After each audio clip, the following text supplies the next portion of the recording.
Here comes Terry. Good. Hello. Hello. So, we are into the sixth chapter of this text.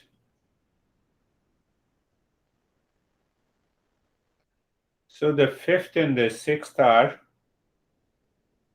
very interconnected. So, in the first, they all contain 4 verses and they explain everything about meditation, awakening, permanent peace, and happiness.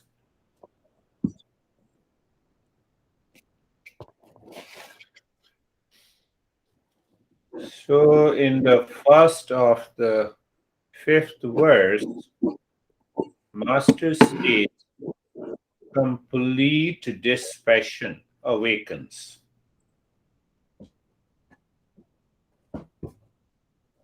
Nate sangosti kenapiya. So, first he explains that when we live in the state of complete dispassion, which comes from discernment, followed by the 6 treasures, it leads to a complete dispassion. But then what should we do? What practice? So he says that you practice on the space, the infinite space. So when we practice on the infinite space, we reach there. In the second verse, he says that second one is to realize that all the reality which manifests around us is a perceptual world. It is all a projection of ourself, like the waves in an ocean and ocean in the water. So, what is the delusion that we do? Take these waves as an anxiety, pleasure, etc., etc. So, these waves arise from the sense organ and the mind. So, ultimately, this mind also rise from an ocean of pure consciousness. So, in the second verse, Master says that constant awareness of the real self behind, constant awareness of the water behind the waves in an ocean, constant awareness of the real self behind body, mind, intellect, sense organs, etc., etc. So it helps us to live into that state of pure consciousness, then the awakening takes place. In the third, he says, dissolve the false by discernment. So discernment is the wealth of the intellect. And if the intellect is carried away by the mind, or if the knowledge in the intellect is veiled by the mind, then we have to live in stress and suffering. Why it is veiled by the mind? Because of attachment, because of sorrow, and because of delusion. This is what he is saying. So, in the fourth verse, now when we go to the fourth one, so in the fifth chapter, he says, Sam dukkha sukha, equal in pain and in pleasure, equal in hope and in disappointment, equal in life and in death. Complete as you are, you can go to your complete awakening. So, fourth one, how to do that practice? Equal in pain and pleasure, equal in hope and in disappointment, equal in life and in death. So here, the master explains the method is ahemva sarvabhuteshu sarvabhutanyayo sarvabhutanyatho मयि इति ज्ञानं तथैतस्य न त्यागो न ग्रहो न लय. So we should be very much aware of the last line is almost in all the four verses is the same. Iti jnanam. This is knowledge, this is meditation, so no need of leaving anything, nothing to be attached. That's a beautiful verse. So we will understand with reference to equanimity. We talk of equanimity, resilience in the journey of, even in modern life, we talk of, oh, you should have resilience, you should not be affected by it. But how? Unless there is a right knowledge in the mind. If the right knowledge is not there in the mind, then how can I remain detached?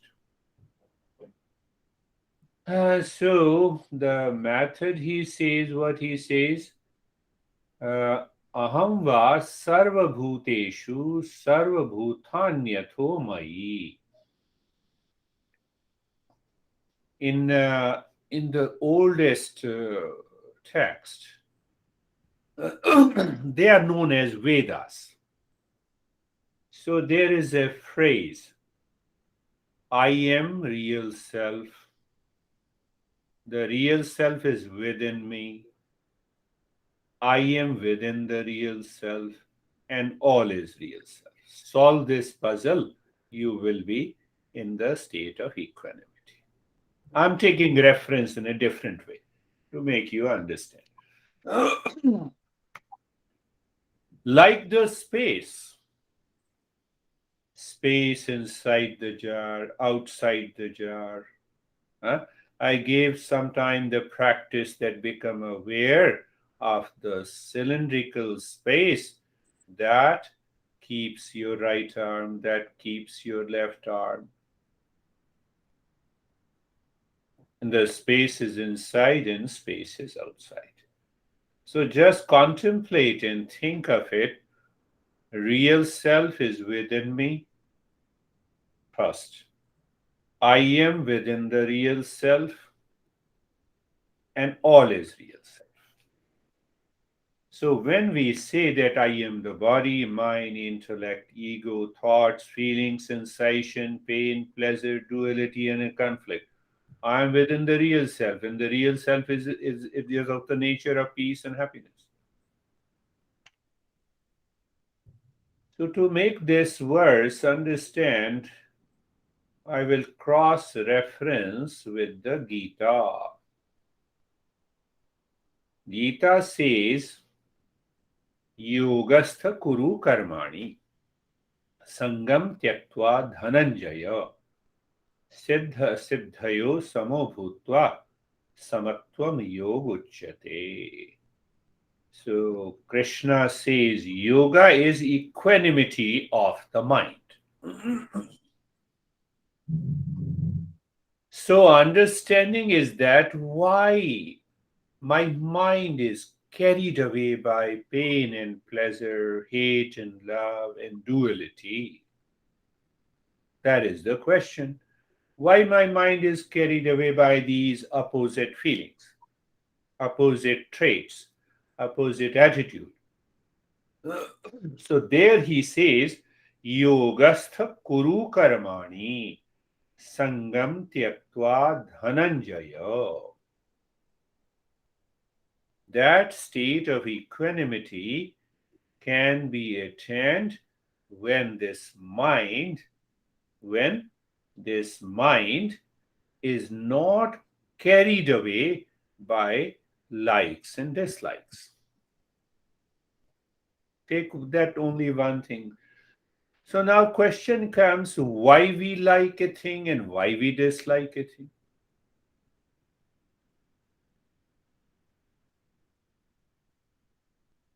Example, I have a beard and mind says you don't like beard. But why? We don't ask the question. We simply say it is default setting of my mind. I don't like, so I hate it. So when we examine, we find there is an element of likes and dislikes through the sense organs. Now go a step further. Ask yourself why you like red color or yellow color or violet. Why? What is the reason? And there is no reason. I like for the sake of like. One reason. And second reason for like and dislikes is because of my attachment and detachment. But why there is an attachment and detachment? Attachment, I am attached because I projected the happiness there. Detachment, I still projected the happiness there. How come? Because I want to keep a distance with that object and a person. So there is a detachment, and that will keep me happy. So mind loses the ability to analyze, to perceive the object correctly, rightly, whether it is an object or whether it is a person. Anything. I told you that a very intelligent young guy who who said, I'm not going to take COVID. But why you not taking COVID? It is my opinion. But I still have a fear. So I said, you have to understand what is the difference between opinion and the knowledge. And the next week he came and he said, should I tell you? I said, yes, I have taken one and now I'm waiting for the second. It happened for 2 months ago. I hate you. Instantly it comes into my mind. But when I analyze and observe that hatred against a person coming from the deluded mind, the mind created a wrong notion because you are not doing the work for me which I expected you to do it. That is why I hate you. That is why I dislike you. So, how long I'm going to live in this world with the likes and dislikes? I'm making myself crazy. So that is where Krishna says, Yogastha Kuru Karmani Sangam Tyaktva Dhananjaya. So I am, Krishna says, when you are fixed in the right knowledge. First, be with the right knowledge. Do your action. Do all the karma. Whether you like me or not, let me continue my journey explaining from the body of knowledge coming from these teachers. In Patanjali, we understand there is a sutra in the first chapter, we say upeksha. The moment the mind says likes and dislikes, pain and the pleasure, and frustration and appeasement, we should examine and we should keep these feelings at a bay, at a distance. How? By an intellect. How? By the knowledge in the intellect. What the intellect says, that these likes and dislikes and opposite feeling belongs to the world. I am not the world. I'm not this world of people, place of objects and the things. So I have to think of it. I have to contemplate. If I contemplate, then what happens? The mind loses the tendency to be carried away by likes and dislikes. This is what he is saying. So this is when to practice. 24/7. The moment you wake up in the morning, it's a bad morning. Mind, stop this. So first it starts with the bad morning, and then my honey is good or bad in my relationship. And once a little thought enters into your mind about opposite feeling, and it opens a Pandora box with reference to the people, home, relationship. So it means we are living from moment to moment. There is a poem in relationship to this verse. Look how a mirror will reflect with perfect equanimity all actions before it. Whether I have a mood swing and I'm looking into the mirror, whether I'm very happy looking into the mirror, whether I'm stressed looking into the mirror, what the mirror has to do? Mirror will show all our actions as it is. Mirror is not going to be changed. There is no act in this world that will ever cause the mirror to look away. That is the equanimity of the mind. There is no act in the world that will ever cause the mirror to look different.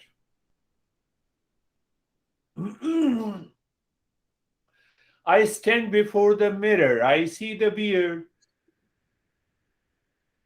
I leave the mirror, mirror is mirror. And that mirror like mind comes when the knowledge is there in the intellect. There is no act in this world that will ever make the mirror say no. That is the third line of the poem. There is no act in this world that will ever make the mirror say no. The mirror, like perfect love, will just keep giving of itself to all before it. It gives 100%. Can the mind give us 100%? It cannot give us 100% in likes and dislikes, in preferences, in prejudices, in hate and love, in attachment and detachment. And that is why this mind is not able to reflect what? It is not able to reflect what is the real self. What should we do?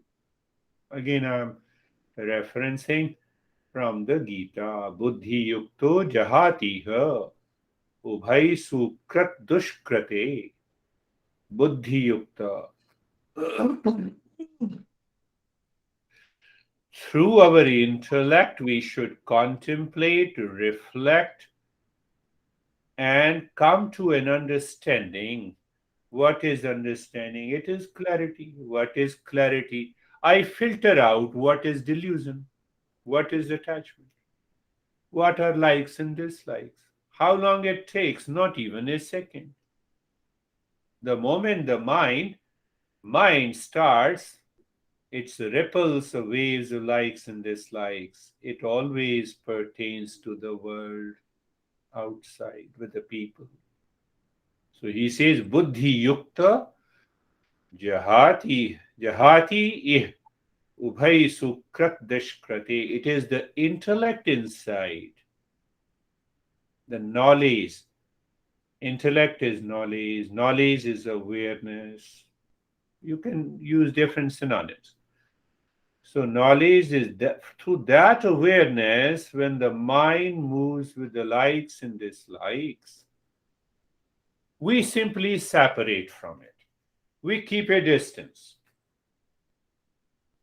So when we keep a distance, the mind becomes like a mirror. When the mind becomes like a mirror, we are already in the state of meditation. This is what the master is saying. This is what the master is saying in the last line of the verse. Iti jnanam, that is the knowledge and that is meditation. So you need not to reject anything, you need not to accept it. You live into that state. But this doesn't come. This is the teaching for the highest level of a seeker. That is why complete dispassion was the first verse, discernment was the second verse, and the third verse was complete discernment. Third verse, and the second verse was constant awareness of the real self behind the veil. What it means. Our mind always talks about it, I'm stressed because of you, I have likes in this. Add one more thought. What is that thought? That I am the real self. Huh? I am Satchidanand. I am permanent peace and happiness. I am love and wisdom. Just add one more thought. So when the mind says, I hate this guy, I am permanent peace and happiness, and then see how the mind works. I hate this guy. My intellect says that I am permanent peace and happiness. So where the hate comes? Look at it. From where the hate comes? No, I don't like you. No, I'm permanent peace and happiness. Okay, in permanent peace, is there a dislike or like? No. So that is one of the most beautiful way to treat the mind, to educate the mind. Why we educate the mind? Because it is obsessed with the likes and dislikes, pain and the pleasure. Pain and the pleasure. Science has found a different way. Science says that, oh, you have a pain. Okay, here is anesthesia. So they also disconnect the body from the mind. That is the process. That is the process. But by taking anesthesia, attachment does not go away. Likes and dislikes remain there. Likes and dislikes remain there. Huh? So then another beautiful verse from Krishna comes. Karmajam buddhi yukta hi phalam tyaktva manishana. So what is the secret behind it? To live in the state of meditation 24 by 7, to live into that knowledge, to live into that awareness. So the explanation, I'm taking reference of Gita. It comes from the second chapter. Karma jam buddhi yukta. Unite the knowledge with the karma, with every action that we perform. What is our action? I think is also an action. I speak is also an action. And I act is also an action. So what he says, buddhi yukta, unite thought, speech, and action with the knowledge. What is that knowledge? So here he deviates a little and he gives us a very common, simple way of doing it. Two things. Don't feel that you are the doer of particular action. Leave that doership. No, I'm the doer, I need a recognition. One guy wrote to me on LinkedIn that, I'm connected to 20,000 influencers. Do you have one influencer or 20,000 influencers? You see the delusion. Marketing is nothing but delusion. Simple way to understand. So anyone who approaches, he says, I'm also an influencer. I will make you an influencer. I said, I'm a humble guy and a seeker. I don't want to be an influencer. I put an end to that delusion. By numbers, you become an influencer? Or because of your attitude, because of your awareness? So what he says, karmaja buddhi yukta hi phalam tyaktva manishina. Two things. First thing, he says, live your life, but don't you think, you speak and act, but don't claim that you are the doer. First, and don't ask for the fruits of an action, but where my mind should be fixed. Your mind should be focused on the very action. Very action. Now, see one beautiful way to explain that. Every time you perform an action, someday I give 5 or 6 hours of sessions. So after 6 hours of giving a lessons, I feel more energy. Normally, people complain that we feel tired, fatigued. Why? Doership is not there. And don't allow the mind to think of the fruits of an action during when you are performing an action. Did you get it?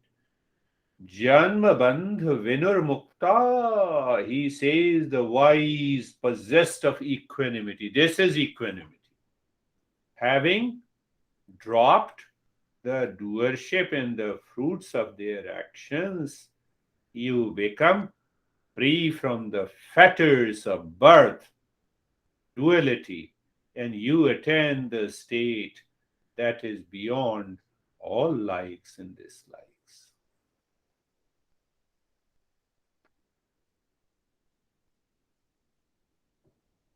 See that? What a beautiful way to explain by this Krishna. Yadate moh kalilam. Yadate moh kalilam buddhi vyatit rishyati tada gatansi nirvedam shrutavyasya shrutasya. What will happen? The very delusion of likes and dislikes will drop forever. When this delusion means wrong notion means misunderstanding. Who is misunderstanding? The mind.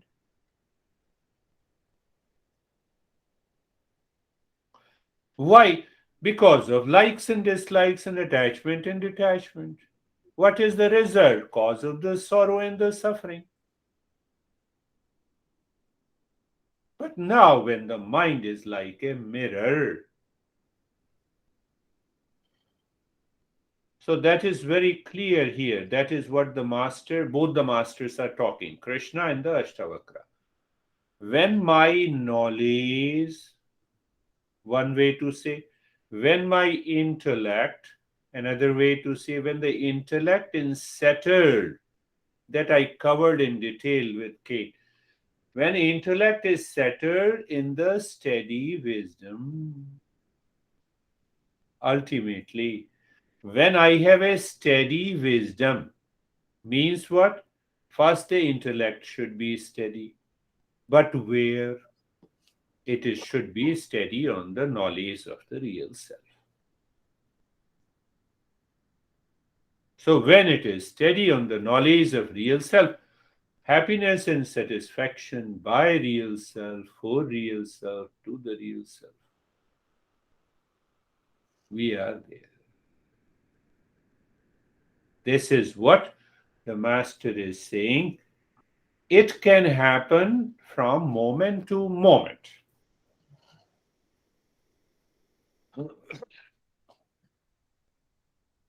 Whether you say it is knowledge, you say it is awareness, first I have to see whether I separated my inner self from the world outside that is changing. That separation is dispassion. How the dispassion will come? By knowledge.